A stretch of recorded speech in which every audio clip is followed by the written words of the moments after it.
On vous a menti toute votre vie. Vous pensiez que la Bible était juste un livre de règles, un recueil d'histoires anciennes. Et si je vous disais que c'est en fait une seule histoire hallucinante, qui relie chaque moment de l'histoire de l'humanité?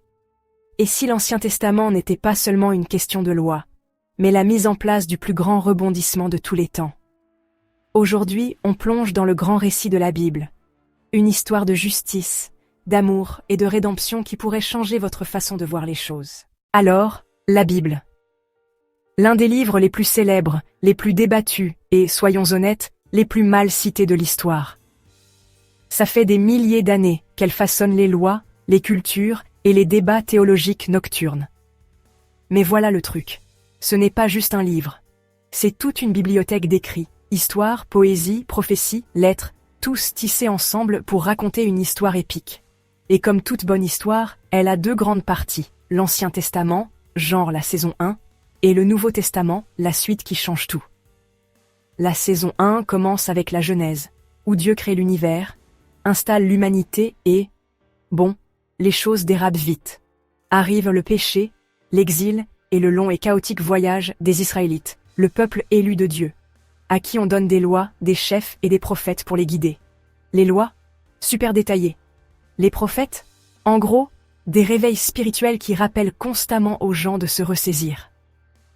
Mais enfoui dans toute cette histoire, il y a une promesse, une prophétie sur la venue d'un Messie qui changera tout. Avance rapide jusqu'au Nouveau Testament, et boum, entre Jésus. Il n'est pas juste un prophète de plus, il est l'accomplissement de tout ce que l'Ancien Testament laissait entendre.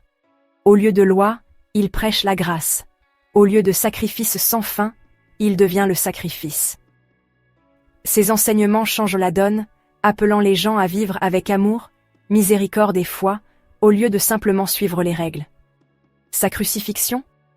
Le moment le plus sombre de l'histoire. Sa résurrection? Le rebondissement ultime. Ensuite, après son passage sur terre, ses disciples se donnent à fond pour répandre son message à travers le monde.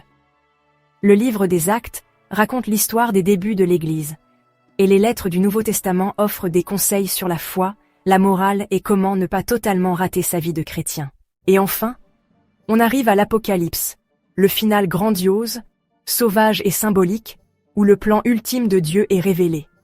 Mais voilà le vrai message. L'Ancien et le Nouveau Testament ne sont pas juste des histoires séparées, ce sont deux parties du même chef-d'œuvre.